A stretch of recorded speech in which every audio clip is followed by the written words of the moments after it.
Hello students, my name is Rohit Penuli and I am from ICT Virtual Classroom Dehradun. कैसे आप सभी? मेरे ख्याल से बहुत अच्छे होंगे, फिट होंगे, फाइन होंगे। हम क्लास 11th केमिस्ट्री कर रहे हैं जिसमें कि हमारा chapter number 12 organic chemistry some basic principles and techniques चल रहा था।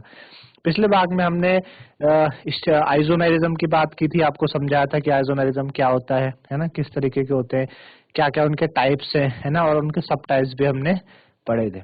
ठीक, आज हमें जो स्टार्ट करना है वो हमारा अगला टॉपिक रिएक्शन मैकेनिज्म है ना, कि ऑर्गेनिक केमिस्ट्री में जब रिएक्शंस होती है तो वो कैसी होती है, क्या उनके पीछे एक मैकेनिज्म होता है। एक्चुअल में केमिस्ट्री में जो मैकेनिज्म का मतलब है कि पहले कोई रिएक्शन हो जाती है, फिर उसका प्रिडिक्शन किया जाता है कि वो रिएक्शन कैसे हुई होगी, है ना, वो रिएक्शन हुई होगी और उसके बेस पे मैकेनिज्म उसकी तैयार की जाती है कि ऐसा ऐसा ये चीजें हुई होंगी, तब जाके फिर हमारे पास रिएक्टेंट इस तरीके से आपके कंबाइन हुए तो जाके प्रोडक्ट बना। तो वही रिएक्शन मैकेनिज्म हमने पढ़ना है, इस टॉपिक में समझना है कि रिएक्शन मैकेनिज्म में क्या क्या चीजें, किस तरीके से बॉन्ड का ब्रेक होता है ना, फ्यूजन किस तरीके से होती है, तो इसी के बारे में हमें पढ़ना है। ठीक है ना, तो इसी को करने के लिए चलते हैं बच्चों स्मार्ट बोर्ड की तरफ।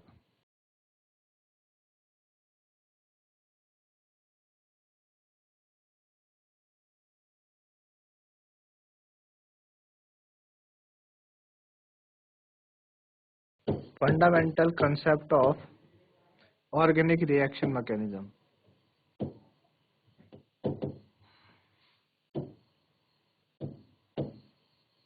Fundamental concept of organic reaction mechanism.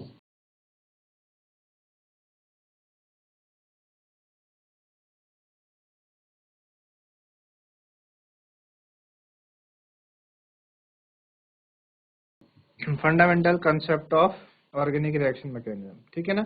तो किसी भी ऑर्गेनिक रिएक्शन में जो ऑर्गेनिक मॉलिक्यूल होता है ना, उसको हम सबस्ट्रेट भी बोलते हैं।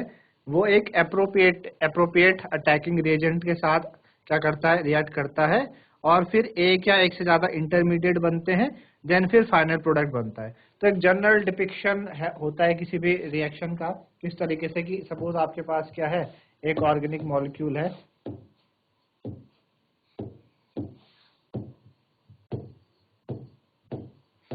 ये आपके पास कोई ऑर्गेनिक मॉलिक्यूल है, ठीक है, जिसको आप सबस्ट्रेट भी कहते हैं,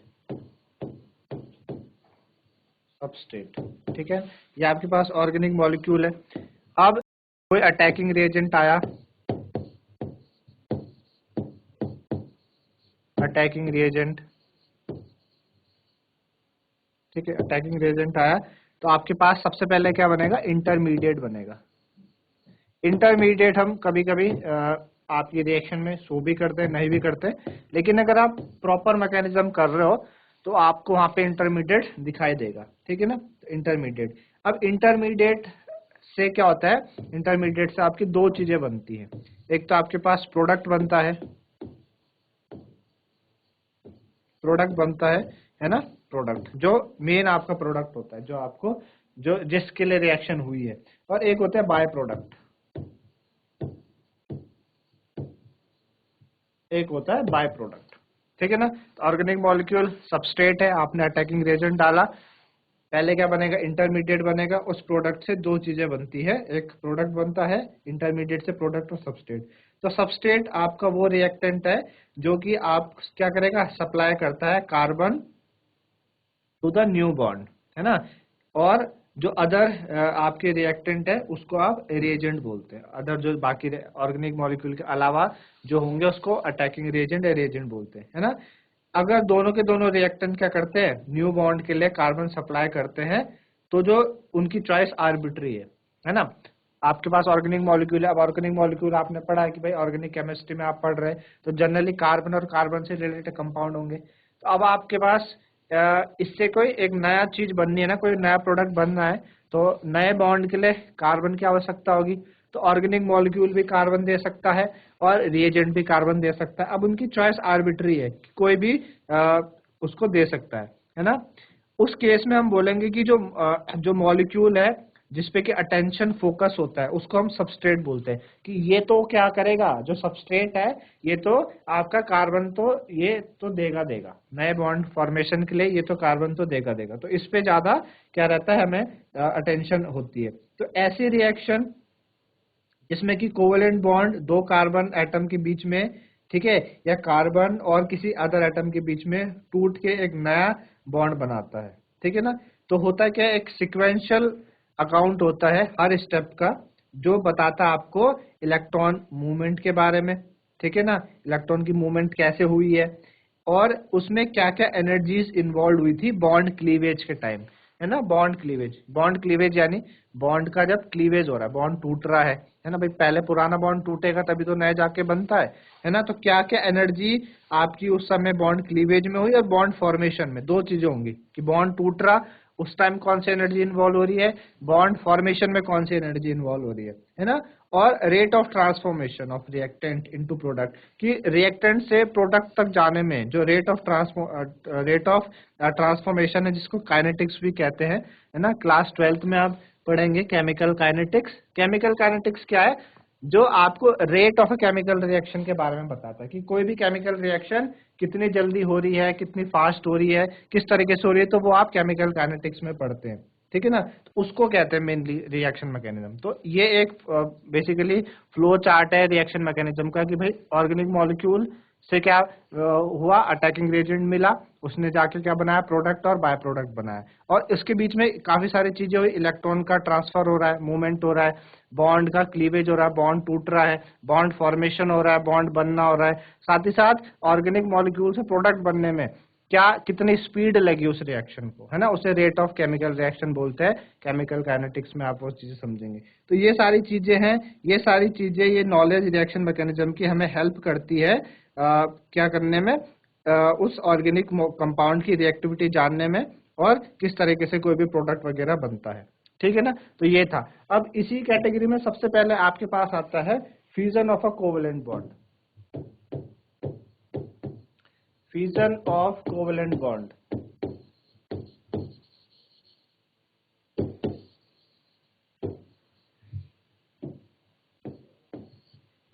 ठीक है। फ्यूजन ऑफ कोवेलेंट बॉन्ड, तो कोवेलेंट बॉन्ड दो तरीके से फ्यूजन होता है उसका, है ना। फ्यूजन का मतलब आप समझते हैं, आपने वर्ड से आप समझ रहे होंगे, आपने पढ़ा भी है पहले। फ्यूजन, एक फ्यूजन होगा और एक फ्यूजन होता है ना। फ्यूजन का मतलब क्या होता है, आप काफी सुना होगा फ्यूज, आप जैसे दो गानों को आपने फ्यूज कर दिया, मतलब मिक्स कर दिया, मिला दिया। फ्यूजन का मतलब आपने दो चीजों को मिला के एक नई चीज बनाई, फ्यूजन। फ्यूजन में क्या होता है, ब्रेकिंग, है ना, कोई पहले से कोई सब्सटेंस है वो ब्रेक हो रहा है।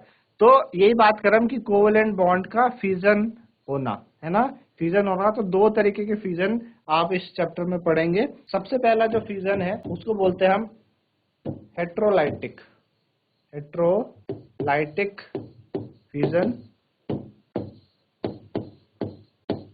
हेट्रोलाइटिक फ्यूजन या हेट्रोलाइटिक, ठीक है, क्लीवेज। हेट्रोलाइटिक क्लीवेज बोले या हेट्रोलाइटिक फ्यूजन, दोनों एक ही मतलब है, हेट्रोलाइटिक क्लीवेज, ठीक है ना। तो हेट्रोलाइटिक क्लीवेज में क्या होता है कि जो बॉन्ड ब्रेक होता है इस तरीके से कि जो जो शेयर्ड पेयर है ना, जो शेयर्ड पेयर होंगे इलेक्ट्रॉन्स के, वो एक फ्रेगमेंट के साथ चले जाते हैं, एक उसको लेके चला जाता है, ठीक है ना, एक उसको चले के, जैसे कि हमारे पास सपोज कि हमारे पास ये है, ए और बी के बीच में हमारे पास बॉन्ड है, ए और बी के बीच में क्या है, बॉन्ड है। अब इसके हम हेट्रोलिटिक क्लीवेज कर रहे हैं। हेट्रोलिटिक, हेट्रो का मतलब आप समझते हैं, हेट्रो मतलब डिफरेंट, है ना। इसमें क्या होगा कि एक ये जो इनके बीच में बॉन्ड बना, तो आपको पता है कि जब एक बॉन्ड फॉर्मेशन हुआ होगा तो दो इलेक्ट्रॉन इन्वॉल्व हुए उसमें।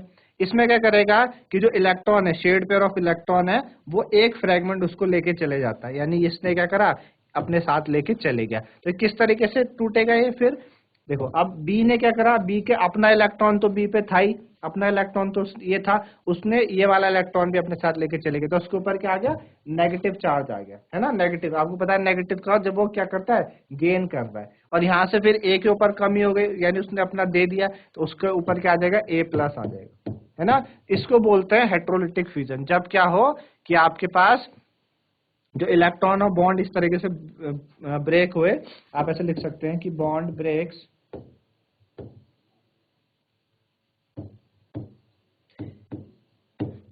in such a fashion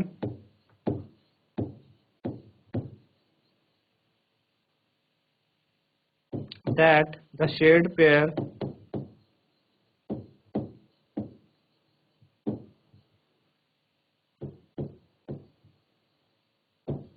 of electron remain with one of the fragment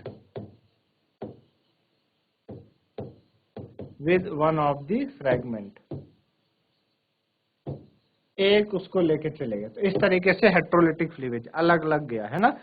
ये तो एग्जाम्पल के लिए सपोज हमारे पास क्या है, हमारे पास सपोज ये है CH3Br है ना। इनके ये क्या बोलते हैं इसको, आप अब तो आपने नॉमेनक्लेचर कर लिया इसका नाम ब्रोमो, और एक कार्बन है ब्रोमोमीथेन, ठीक है, ब्रोमोमीथेन। इसका क्लीवेज हुआ तो ये अपने पास इलेक्ट्रॉन लेके चले गए, ठीक है ना। तो क्या आ जाएगा CH3 प्लस और प्लस Br नेगेटिव, है ना। तो इसको बोला हमने क्या हुआ, हेट्रोलिटिक क्लीवेज हुआ इसमें, ठीक है ना। तो हेट्रोलिटिक क्लीवेज के बाद जो एक एटम होता है उसको हम क्या बोलते हैं, सेक्टेट बोलते हैं, ठीक है ना, इलेक्ट्रॉनिक स्ट्रक्चर। और एक होता है पॉजिटिव चार्ज, है ना, एक पॉजिटिव चार्ज। एंड जो दूसरा होता है एक वैलेंस ऑक्टेट होता है with at least one lone pair और नेगेटिव चार्ज। जैसे कि हमने बताया कि भाई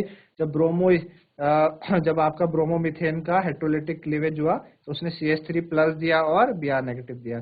तो यहाँ पे जो स्पीसीज होगी जिसके पास हैविंग अ कार्बन एटम, जिसके पास क्या हो, इलेक्ट्रॉन्स होंगे, है ना, और एक पॉजिटिव चार्ज होगा जिसको कार्बोकेटायन बोलते हैं। तो यहाँ पे ब्रेक हुआ, इसको बोलेंगे carbocation.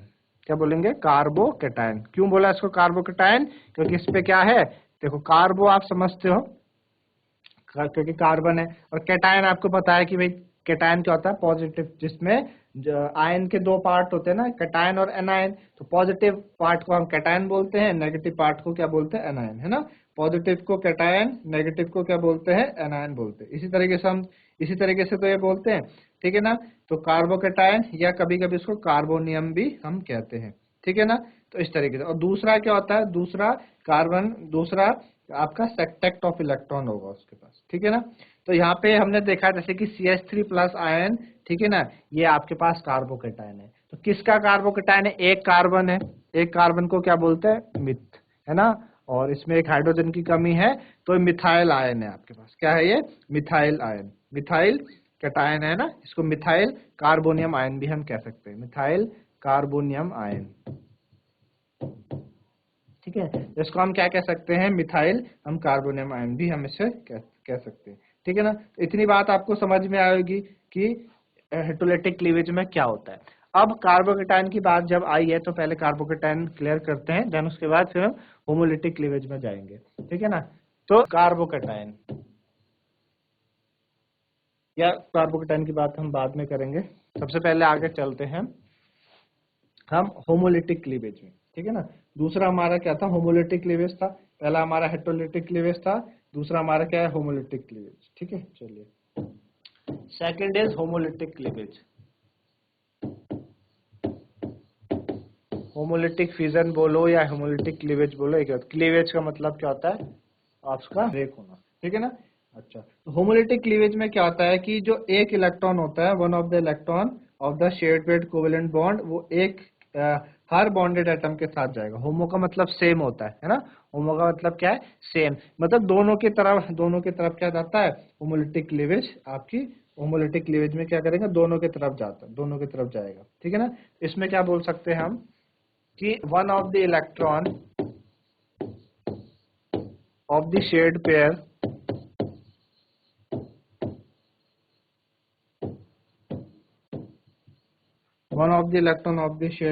in a covalent bond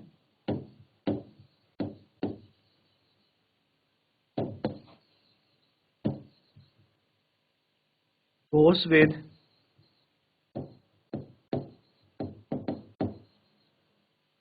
with each of the bonded atom. Each of the bonded atom goes with each of the bonded atom, ठीक है ना। तो इसलिए होमोलिटिक क्लीवेज में जो मूवमेंट होगा सिंगल इलेक्ट्रॉन का, है ना, वो इलेक्ट्रॉन पेयर के फॉर्म में होता है। सिंगल, जैसे कि उस वाले में हेट्रो में तो एक पूरे पे गया था, यहाँ पे इलेक्ट्रॉन पेयर के फॉर्म में होता है। तो जो सिंगल इलेक्ट्रॉन मूवमेंट होगी उसको हम क्या दिखाएंगे, हाफ हेडेड एरो से दिखाते हैं, ठीक है ना, हाफ हेडेड एरो। सपोज जैसे कि आपके पास क्या है, आपके पास कोई एल्काइल हैलाइड है, ये RX है, ठीक है ना, RX है। अब इसकी होमोलिटिक क्लीवेज हो रही है, ठीक है ना, तो हम क्या दिखाएंगे, ऐसे दिखाएंगे इसको, हाफ हेडेड एरो दिखाते हैं। उधर वाले में तो क्या था, पूरा एरो था आपके पास, पूरा का पूरा इस पे जा रहा था BR के पास। यहाँ पे आपके क्या दिखाया, हाफ हेडेड एरो, कि इलेक्ट्रॉन दोनों के पास जा रहे हैं। भाई इसका भी इलेक्ट्रॉन है, इसका भी इलेक्ट्रॉन है, अपना अपना इन्होंने ले लिया, तो इसने क्या बनाया, R, उसके ऊपर आता है डॉट, ऐसे प्लस X, इसके ऊपर डॉट। तो ये जो डॉट वाला है इसको हम बोलते हैं फ्री रेडिकल। तो R क्या होता है, एल्काइल होता है, तो ये हो जाएगा आपके पास एल्काइल फ्री रेडिकल, ठीक है, एल्काइल फ्री रेडिकल, ये हो जाएगा एल्काइल फ्री रेडिकल, ठीक है ना। और ये भी आपके पास X है, ये भी आपके पास क्या है, फ्री रेडिकल, फ्री रेडिकल। तो आपको बातें समझ में आ रही होंगी कि भाई हेट्रोलिटिक क्लीवेज में जो शेड पेयर ऑफ इलेक्ट्रॉन है वो एक ही की तरफ जाते हैं, हेट्रो का मतलब डिफरेंट होता है, डिफरेंट की तरफ जा रहे हैं, है ना। हाँ, ठीक। और वहां पे कार्बोकेटायन बनते हैं, जनरली कार्बोकेटायन बनते हैं, है ना, कार्बोकेटायन बनते हैं। और एक और चीज, कार्बो एनायन भी वहां पे बन सकते हैं, कि जैसे तो वहां पे ब्रोमीन ने जब इलेक्ट्रॉन लिया तो कार्बन के ऊपर प्लस चार्ज आया तो कार्बोकेटायन बन गया। कभी कभी ऐसा होगा कार्बन इलेक्ट्रॉन लेगा तो कार्बो एनायन बनेगा, उसके ऊपर फिर नेगेटिव चार्ज आ जाएगा। और होमोलिटिक क्लीवेज में क्या हो रहा है, फ्री रेडिकल का फॉर्मेशन होता है ना, फ्री रेडिकल का फॉर्मेशन होता है, ठीक है ना। तो मेरे ख्याल से ये दो बातें पहले आपको समझ में आई कि होमोलिटिक क्लीवेज क्या होता है और हेट्रोलिटिक क्लीवेज क्या है। होमोलिटिक क्लीवेज क्या है, हेट्रोलिटिक क्लीवेज, ठीक है ना। होमोलिटिक हेट्रोलिटिक के बारे में आपको समझ आएगा। अब जो इनके अंदर बने थे कार्बोकेटायन, कार्बो एनायन और फ्री रेडिकल, उनके बारे में हम बात करेंगे। तो सबसे पहले हम बात करते हैं carbocation,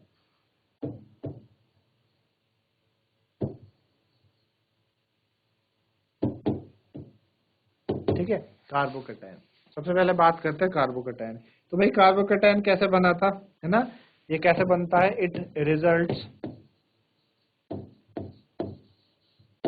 with heterolytic, it result with heterolytic cleavage या heterolytic, it result with heterolytic cleavage,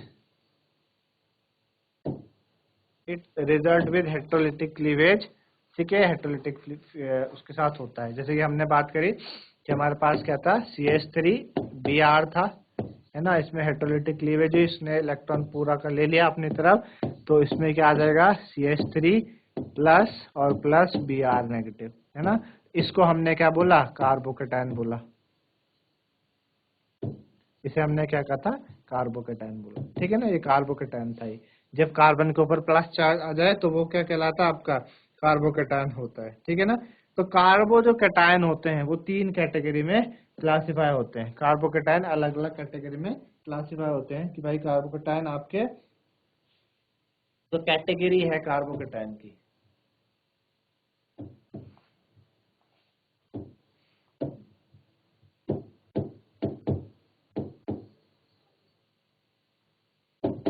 classification of carbocation, ठीक है, क्लासिफिकेशन ऑफ कार्बोकेटायन, कार्बोकेटायन का क्लासिफिकेशन, ठीक है ना, कार्बोकेटायन का क्लासिफिकेशन। तो कार्बोकेटायन क्लासिफाई होते हैं अलग अलग तरीके से। तो पहला है वो होता है प्राइमरी, प्राइमरी कार्बोकेटायन, ठीक है, पहला क्या है, प्राइमरी कार्बोकेटायन, ठीक। प्राइमरी कार्बोकेटायन क्या होता है कि जब आपके पास कार्बन जो है, प्राइमरी कार्बोकेटायन आपको पता है भाई कार्बन की 4 वैलेंसी होगी, 1 2 3 4, है ना। अब कार्बोकेटायन कब बना, जब उससे एक बॉन्ड अलग हो गया, तो एक बॉन्ड अलग हो गया तभी तो उसके ऊपर क्या आ रहा है, प्लस चार्ज आ रहा है ना, क्योंकि कमी हो गई उस पर, ठीक है ना। प्राइमरी क्या होगा कि जब कार्बन के पास क्या हो, कार्बन से एक और कार्बन क्या हो, कनेक्ट हो, जब एक कार्बन से क्या हो, एक और कार्बन कनेक्ट हो, एक तरफ कार्बन हो और दो तरफ क्या हो, H हो, तो इसको बोलते हैं हम प्राइमरी कार्बोकेटायन या 1 डिग्री कार्बोकेटायन। ठीक है ना, इसको ऐसे लिख सकते हैं हम CH3CH2+, है ना। तो ये हो गया आपके पास प्राइमरी कार्बोकेटायन। ठीक है ना, ये ऐसा होता है प्राइमरी कार्बोकेटायन। आई बात समझ में।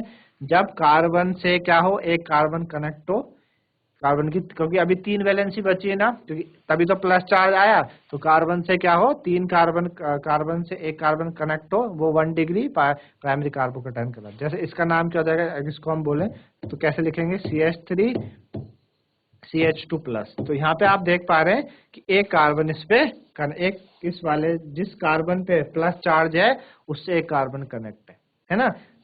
समझ आ रहा है आपको। जिस कार्बन पे प्लस चार्ज है उसकी 3 वैलेंसी होनी चाहिए, 1 2 3, चौथी तो गायब होगी तो ही प्लस चार्ज आया। तो जिस कार्बन पे प्लस चार्ज है उसकी 3 में से एक में कार्बन जुड़ा हो, बाकी 2 में H हो, है ना, तो उसको 1 डिग्री बोलते हैं कार्बोकेटायन, प्राइमरी कार्बोकेटायन। नाम क्या हो जाएगा इसका, 2 कार्बन है तो इथाइल, है ना, 2 कार्बन है ना, ये 2 कार्बन है तो इसको हम बोलेंगे इथाइल कैटायन, है ना, इथाइल कैटायन या इथाइल कार्बोनियम, इसको इथाइल कार्बोनियम बोल सकते हैं या इथाइल कैटायन बोल सकते हैं आप। ठीक है ना, तो ये प्राइमरी कार्बोकेटायन है आप। ठीक है ना, तो आपको समझ आएगा प्राइमरी कार्बोकेटायन क्या होता है। ठीक है ना, दूसरी कैटेगरी कार्बोकेटायन की सेकेंडरी कार्बोकेटायन, सेकेंडरी कार्बोकेटायन। तो प्राइमरी सेकेंडरी टर्शियरी तो आपने इस चैप्टर के स्टार्टिंग में पढ़ा था, है ना, वहां पे आपने समझा था। सेकेंडरी कार्बोकेटायन क्या है कि कार्बन प्लस से, है ना, कार्बन प्लस की 3 वैलेंसी होगी, 1 2 3। जब कार्बन प्लस वाले से क्या हो, 2 कार्बन कनेक्ट हो, क्या हो, 2 कार्बन कनेक्ट हो, एक तरफ H हो, इसको बोलते हैं हम सेकेंडरी कार्बोकेटायन या 2 डिग्री कार्बोकेटायन। सेकेंडरी कार्बोकेटायन या 2 डिग्री कार्बोकेटायन हो जाएगा। ठीक है ना, सेकेंडरी हो जाएगा या 2 डिग्री कार्बोकेटायन। आई बात समझ में आप। तो इसको हम इस तरीके से लिख सकते हैं। तो अगर इसको और लिखना चाहे हम तो ऐसे लिख सकते हैं भाई, CH3 का होल ट्वाइस CH+। जिस कार्बन पे प्लस चार्ज है ना उससे 2 कार्बन कनेक्ट है ना, देखो आप 2 कार्बन कनेक्ट है, 2 CH3 हो गए, है ना, 2 CH3 है ना। तो ये वाला इस तरीके से होगा। इसको, इसका अगर नाम बोला जाए तो ये आइसो, ये क्योंकि इसका कॉमन नेम क्या हो जाएगा, आइसोप्रोपाइल, आइसोप्रोपाइल, प्रोपाइल क्योंकि 3 कार्बन है, आइसोप्रोपाइल कैटायन, ये आइसोप्रोपाइल कैटायन है आपका, है ना। आइसो मैंने आपको बताया था, आइसो वाला किस तरीके से आइसो बनता है, उसमें आपको उस टर्म बताया था। तो ये आइसोप्रोपाइल हो जाएगा, है ना, आइसोप्रोपाइल। ठीक है ना, या आइसोप्रोपाइल बोल लो, या आप 1 2 2 मिथाइल, 2 मिथाइल, इसको ये भी बोल सकते हैं 2 मिथाइल इथाइल, या इसका कॉमन नेम जनरली हम बात करते हैं तो आइसोप्रोपाइल कैटायन, आइसोप्रोपाइल कैटायन की कैटेगरी में आएगा। तो आप देख पा रहे हैं कार्बन प्लस वाले से 2 कार्बन कनेक्ट है तो इसको हमने सेकेंडरी कार्बोकेटायन इस तरीके से हमने बोला। ठीक है ना, चलिए अगला जो है तीसरा, tertiary, tertiary carbocation, tertiary carbocation. Tertiary carbocation, carbon plus की 3 वैलेंसी है, 1 2 3, तीनों पे क्या हो, कार्बन कनेक्ट हो, तीनों पे कार्बन कनेक्ट हो, CH3 CH3 CH3, है ना, ये CH3। तो इसी को हम टर्शरी बोलते हैं या 3 डिग्री भी बोलते हैं, टर्शरी भी बोलते हैं इसको या 3 डिग्री भी इसको बोलते हैं। तो इसको हम ऐसे लिख सकते हैं भाई, CH3 का होल थ्राइस 3 है और C+, इसको इस तरीके से भी बोल सकते हैं। ठीक है ना, तो ये क्या हो जाएगा आपका, इस तरीके से हो जाएगा। और अगर इसका नाम बोलें तो tertiary butyl, tertiary butyl cation. 4 है ना टोटल, कॉमन नेम में सारे आते हैं, आईपीसी में चेन ब्रांच का नाम नहीं आता लेकिन कॉमन वाले में चारों आते हैं ना। तो टर्शरी मतलब एक कार्बन से 3 जुड़े हैं तो इसलिए इसको बोला टर्शरी ब्यूटाइल, 4 कार्बन है कैटायन, तो ये टर्शरी ब्यूटाइल कैटायन आपको। ठीक है ना, आई बात समझ में। तो इस तरीके से ये कार्बोकेटायन होते हैं।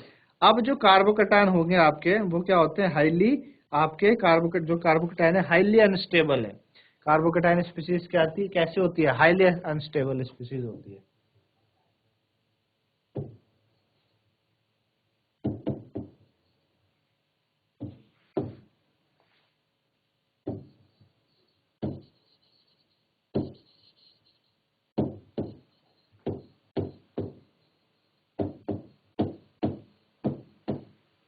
ठीक है। कार्बोकैटायन जो होते हैं वो क्या होते हैं, हाईली अनस्टेबल स्पीसीज होती है, हाईली अनस्टेबल भी होती है और रिएक्टिव भी होती है, हाईली अनस्टेबल भी होंगी और रिएक्टिव भी होंगी, है ना भाई। जो अनस्टेबल है, जो अनस्टेबल ऑटोमेटिकली रिएक्टिव तो होगा, रिएक्टिव कौन नहीं होगा, रिएक्टिव वो नहीं होगा जो स्टेबल है, जो स्टेबल है वो रिएक्टिव नहीं करेगा ना, उसको जरूरत ही नहीं है किसी से रिएक्ट करने की। तो जो अनस्टेबल होगा वो रिएक्टिव भी करता है। तो कार्बोकैटायन क्या होते हैं, हाईली अनस्टेबल और रिएक्टिव होते हैं, ठीक है ना। तो जो एल्काइल ग्रुप डायरेक्टली अटैच्ड होते हैं पॉजिटिवली चार्ज कार्बन से, है ना, जो alkyl group positively charge carbon से डायरेक्टली अटैच्ड होते हैं, वो क्या करते हैं, स्टेबलाइज करते हैं कार्बोकैटायन को इंडक्टिव इफेक्ट से और हाइपर कंजुगेशन से। इंडक्टिव इफेक्ट और हाइपर कंजुगेशन, ये इंडक्टिव और हाइपर कंजुगेशन क्या होता है, ये आगे आगे आने वाले टाइम में हम इस चैप्टर में पढ़ेंगे कि इंडक्टिव और हाइपर कंजुगेशन क्या है, ठीक है ना। तो देखा गया कि जो कार्बोकैटायन की जो स्टेबिलिटी ऑर्डर है कि भाई सबसे ज्यादा स्टेबल कौन होगा, सबसे ज्यादा स्टेबल कौन होगा, वो ऑर्डर है 3 डिग्री, ठीक है। सबसे ज्यादा 3 डिग्री होता है स्टेबल कार्बोकैटायन, फिर देन 2 डिग्री होता है और उसके बाद 1 डिग्री होता है, ठीक है ना। और सबसे लास्ट में क्या होगा, मिथाइल वाला होगा, ठीक है। सबसे ज्यादा मिथाइल वाला, जैसे एग्जांपल के लिए हम बोले 3 डिग्री, जैसे ये हो गया CH3 का होल थ्राइस C प्लस, ये 3 डिग्री है। फिर CH3 का whole twice CH plus 2 degree है, और CH3 CH2 प्लस 1 डिग्री है, और मिथाइल कैटायन कौन सा हो जाएगा, CH3 प्लस, है ना। तो ये ऑर्डर होता है कार्बोकैटायन, हाईली अनस्टेबल स्पीसीज होते हैं, रिएक्टिव होते हैं, ठीक है ना। अब हमने बात करी थी कि भाई स्टेबिलिटी कैसे आती है, इसमें स्टेबिलिटी आती है एल्काइल ग्रुप से। एल्काइल ग्रुप अटैच्ड होते हैं पॉजिटिवली चार्ज कार्बोकैटायन से, वो उसको स्टेबिलिटी देते हैं। किस कारण से देते हैं, इंडक्टिव इफेक्ट। तो भाई देख रहे हो ना, इस कार्बन से ये एल्काइल ग्रुप जुड़ा है, इस कार्बन से जिस कार्बन में पॉजिटिव चार्ज है उससे एल्काइल ग्रुप जुड़े हैं ना, इस कार्बन से एल्काइल ग्रुप जुड़े हैं, यहाँ पे कोई भी एल्काइल ग्रुप नहीं। तो आप एक चीज नोटिस कर रहे होंगे कि भाई 3 डिग्री में कार्बन प्लस से 3 एल्काइल ग्रुप जुड़े हैं, 2 डिग्री में कार्बन प्लस से 2 एल्काइल ग्रुप जुड़े हैं, 1 डिग्री में कार्बन प्लस से 1 एल्काइल ग्रुप जुड़ा है, और मिथाइल वाले में कार्बन प्लस से कोई भी एल्काइल ग्रुप नहीं जुड़ा है। तो जितने ज्यादा एल्काइल ग्रुप आपने यहाँ पे देखे उतनी ज्यादा उसकी स्टेबिलिटी हो रही है ना, उतना ज्यादा वो स्टेबल है। तो higher the alkyl group attach to carbon plus, higher will be the stability, है ना। Higher the alkyl group attached, hide the alkyl group attached to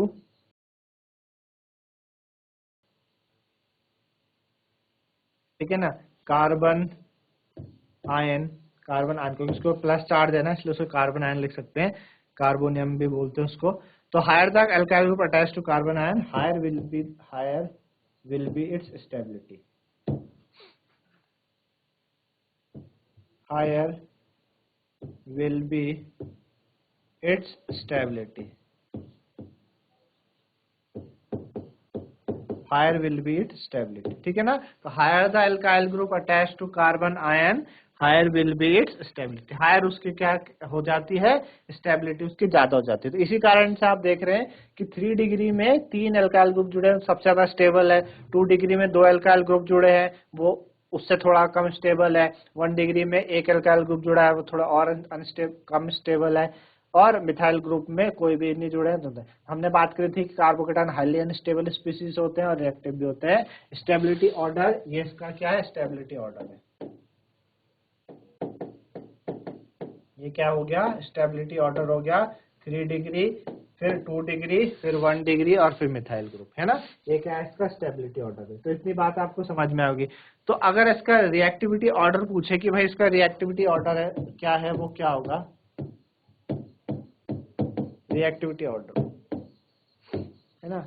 तो जो जितना ज्यादा स्टेबल वो उतना कम रिएक्टिव। तो रिएक्टिविटी ऑर्डर में सबसे रिएक्टिविटी आप यहाँ देखो आपने कि इसमें सबसे कम रिएक्टिव कौन है, सबसे कम स्टेबल कौन है, मिथाइल है, तो सबसे ज्यादा स्टेबल ही होगा, है ना। मिथाइल सबसे ज्यादा स्टेबल, सॉरी मिथाइल सबसे ज्यादा रिएक्टिव होगा, फिर 1 डिग्री होगा, फिर 2 डिग्री, सबसे लास्ट में 3 डिग्री रिएक्टिव होगा, वो सबसे ज्यादा स्टेबल है। क्योंकि भाई स्टेबिलिटी और रिएक्टिविटी के आपस में इनवर्सली है ना, जो जितना ज्यादा स्टेबल वो उतना कम रिएक्टिव, उसको जरूरत ही नहीं है, और जितना ज्यादा अनस्टेबल वो उतना ज्यादा रिएक्टिव, है ना। तो अगर रिएक्टिविटी ऑर्डर देखें तो सबसे पहले मिथाइल आएगा, देन उसके बाद आपके पास 1 डिग्री आएगा, देन फिर 2 डिग्री आएगा, और सबसे लास्ट में क्या आएगा, 3 डिग्री आएगा। तो ये इसका क्या है, स्टेबिलिटी ऑर्डर, रिएक्टिविटी ऑर्डर, ठीक है ना। अगर मैं बोलूँ मिथाइल क्या हो गया,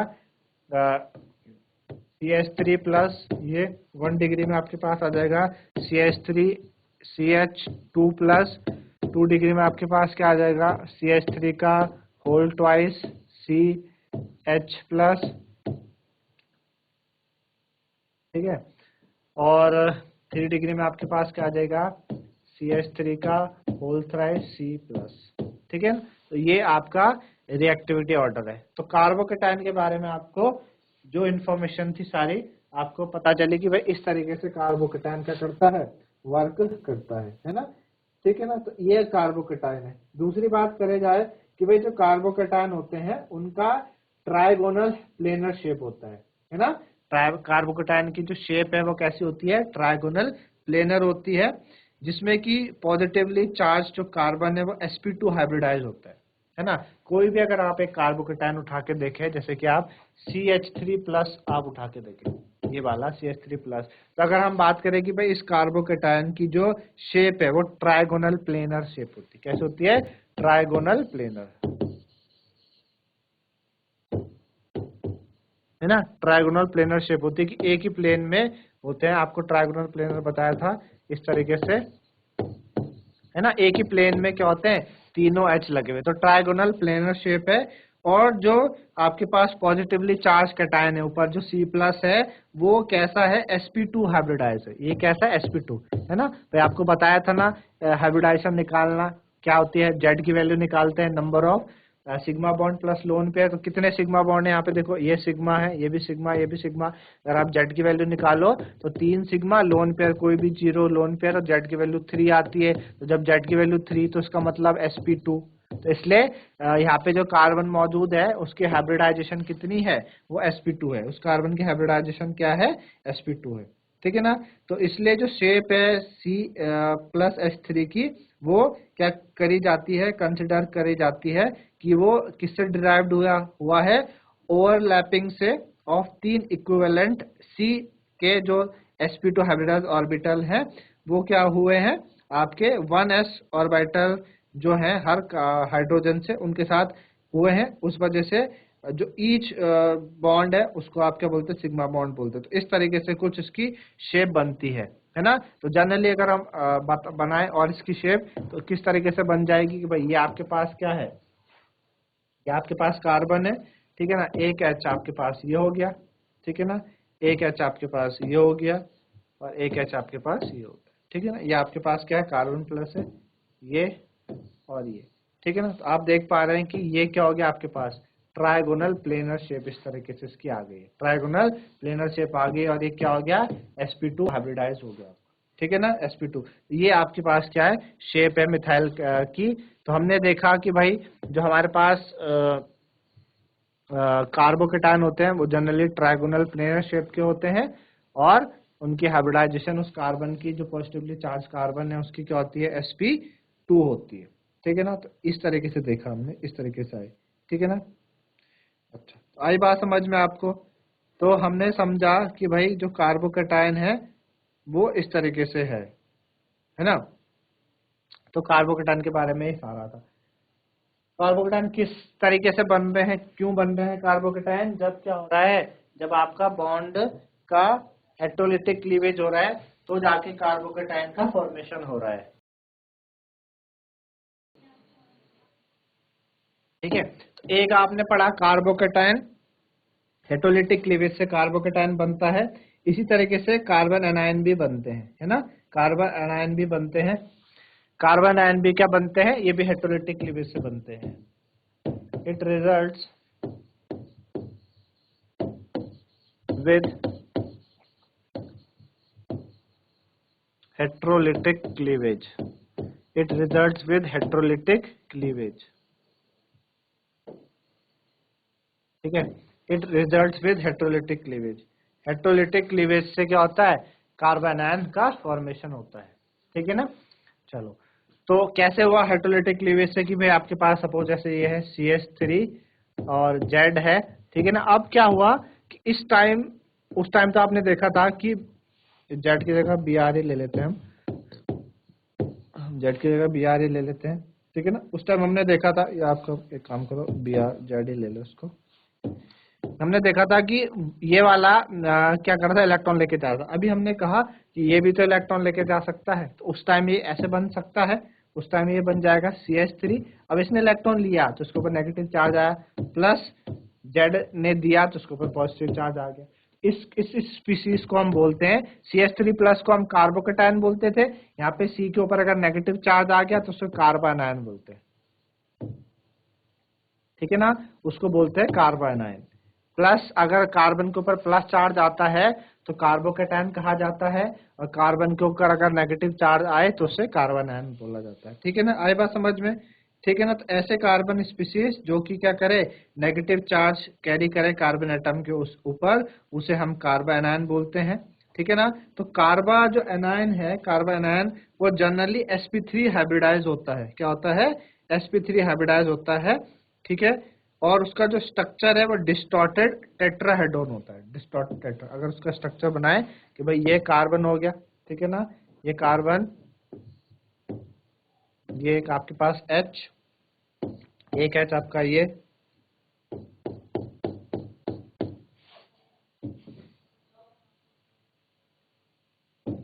ये कार्बन हो गया. ठीक है,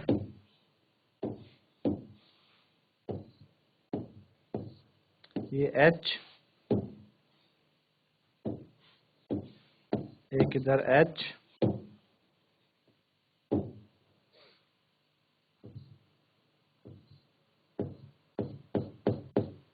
एक ये H. ठीक है, और ऊपर ये लोन पेयर. ठीक है, तो ये वाला कार्बन कैसा है, sp3 हाइब्रिडाइज है. क्यों है sp3 हाइब्रिडाइज, भाई Z की वैल्यू आप निकालेंगे नंबर ऑफ सिग्मा, प्लस ये सिग्मा बॉन्ड है, ये भी सिग्मा है और ये भी सिग्मा है, तो 3 तो सिग्मा हो गए, प्लस लोन पेयर भी होते हैं. यहाँ पे एक लोन पेयर, Z की वैल्यू आ गई 4. जब Z की वैल्यू 4 होती है तो sp3. अब पीछे सेम स्ट्रक्चर था कार्बोकेटायन का, पर आप देख पा रहे हैं कि इसमें कोई लोन पेयर नहीं थे, इसलिए Z की वैल्यू 3 ही आ रही थी sp2. यहाँ पे कार्बन आयन नेगेटिव चार्ज के कारण इस पे एक लोन पेयर आता है तो sp3 बन जाता है. ये ना वेज और डैश स्ट्रक्चर है. ठीक है ना, इस तरीके से जो ऑर्गेनिक मॉलिक्यूल का असली 3D स्ट्रक्चर होता है, तो ये वाला इस तरीके से हुआ. आई बात समझ में आपका. तो ये होता है sp3, और जो स्ट्रक्चर है इसका डिस्टॉर्टेड टेट्राहेड्रॉन है. Distorted tetrahedron. ठीक है ना, इसका स्ट्रक्चर क्या होता है, डिस्टॉर्टेड टेट्राहेड्रॉन इसका स्ट्रक्चर होता है. तो आपको बात समझ में आएगी कि इस तरीके से होते हैं. दूसरा, कार्बन आयन आपके ये भी अनस्टेबल है और रिएक्टिव है. भाई ये भी अनस्टेबल होते हैं क्योंकि इन पे क्या है, नेगेटिव चार्ज है इनके ऊपर, तो अनस्टेबल तो है ही और रिएक्टिव भी है ये. ठीक है ना. तो ऑर्गेनिक जो रिएक्शंस होती हैं, ऑर्गेनिक रिएक्शंस आपकी कैसे होती हैं, हेट्रोलिटिक बॉन्ड क्लीवेज से होती है. उसे हम आयनिक या हेट्रोपोलर बोलते हैं, या कभी कभी पोलर रिएक्शंस भी हम उन्हें कहते हैं. तो कार्बन आयन के बारे में आपने कहानी कि भाई इस तरीके से कार्बन आयन होते हैं जो हेट्रोलिटिक क्लीवेज के कारण ही आते हैं. अब हेट्रोलिटिक क्लीवेज में हुआ क्या, इस बारी कार्बन ने इलेक्ट्रॉन्स ले लिए तो उसके ऊपर नेगेटिव चार्ज आया तो कार्बन आयन बना. ठीक है ना, और कार्बन आयन भी आपके हाईली अनस्टेबल और रिएक्टिव स्पीसीज है. कार्बन आयन भी क्या है, हाईली अनस्टेबल और रिएक्टिव स्पीसीज होते हैं. स्ट्रक्चर की बात करें तो डिस्टॉर्टेड टेट्राहेड्रॉन इनका स्ट्रक्चर है, और हाइब्रिडाइजेशन sp3 है. क्यों है sp3, क्योंकि इनके पास 3 तो सिग्मा बॉन्ड है और एक लोन पेयर है, जिस वजह से ये आया. ठीक है ना. तो आपको एक कहानी समझ में आएगी कि आज हमने हेट्रोलिटिक क्लीवेज के अंदर 2 बातें और जानी, कार्बोकेटायन और कार्बन आयन के बारे में. ठीक है ना. और होमोलिटिक क्लीवेज में फ्री रेडिकल्स बनते हैं, उसके बारे में भी समझना है कि फ्री रेडिकल वहां पे बन रहे हैं, उनकी क्या प्रॉपर्टी है, किस तरीके से प्रॉपर्टीज होती है. ठीक है ना. तो इस तरीके से आपने आज रिएक्शन मैकेनिज्म हमने स्टार्ट करी। आपको समझ में आ गया कि ऑर्गेनिक रिएक्शन मैकेनिज्म में होता क्या है, किस किस तरीके से होता है, ठीक है ना। बेसिकली हमने आज बात करी fusion of a covalent bond कि उसका क्लीवेज फ्यूजन किस तरीके से होता है, होमोलिटिक हेटेरोलिटिक क्लीवेज। उसके अंदर आपके जब होता है तो कार्बोकेटायन कार्बन आयन बनते हैं, फ्री रेडिकल बनते हैं, ठीक है। तो इतना आज हमने किया। कल के भाग में हम आगे होमोलिटिक क्लीवेज में फ्री रेडिकल के बारे में लेके आएंगे और साथ ही साथ जो और जो चीजें हैं उनके लेके आएंगे। तो आज के लिए इतना ही। धन्यवाद। Have a nice day.